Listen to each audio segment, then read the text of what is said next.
Hello everyone. Welcome to the Global Village, the media classroom.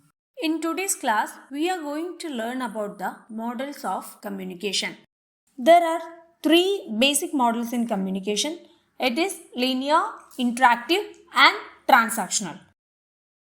First, let's talk about the linear model. In this model, communication is a one-way process where the sender sends a message through a channel to the receiver without any feedback.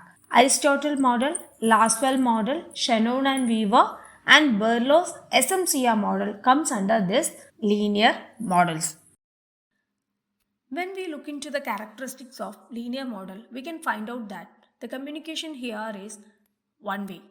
This model picture communication like a straight line where the message goes in one direction from the sender to the receiver.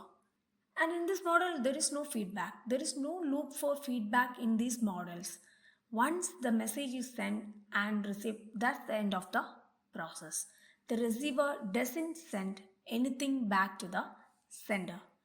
This model mainly focuses on transmission.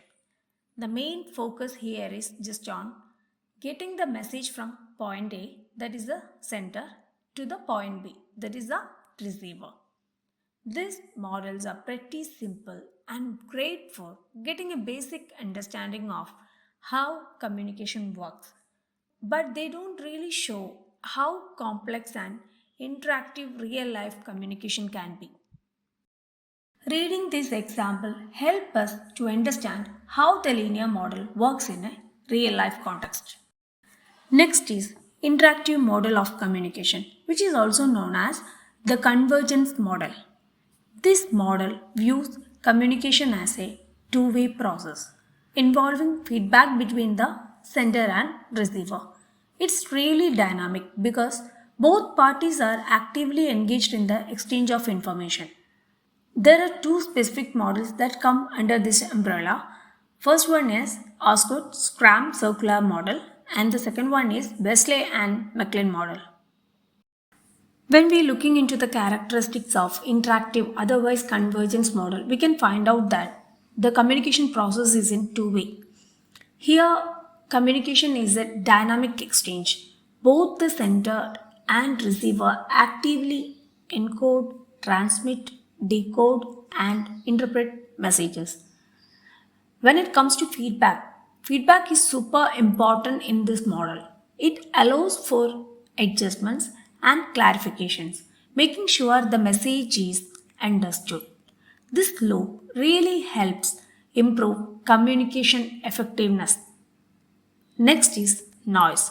Noise can be anything that disrupts communication, like background sounds, language barriers, or preconceived notions. It is considered an external factor, but it can definitely affect the process. Lastly, field of experience. This model highlights how shared background, knowledge, and cultural context between the sender and receiver enhance communication. When their fields of experience overlap, understanding each other becomes much easier. Reading through the real life example helps us to understand the interactive model of communication effectively. In transaction model, both parties are always sending and receiving messages at the same time. Each person acts as a communicator, constantly encoding, sending, receiving, decoding, and interpreting messages. It's a continuous flow of information where everyone is actively involved. Barnland's transactional model and Dan's helix model are part of transactional models. When we look into the characteristics of transactional model, first of all, we can understand that this is the communication. It's a simultaneous process. That means both of us are actively sending and receiving messages at the same time. Secondly, it's a transactional model. Think of it like a back and forth exchange. You say something, I respond, and vice versa. It is a two-way street. Next, there is a mutual influence in this communication model. What I say affects you and what you say affects me. It's a give and take that shapes our conversation. Communication in this model is dynamic and ongoing process. It's not just one message sent, it evolves as we talk and react to each other. Feedback is very much crucial here. It is immediate and continuous. It helps us adjust and clarify our messages on the fly. Context matters in this communication model.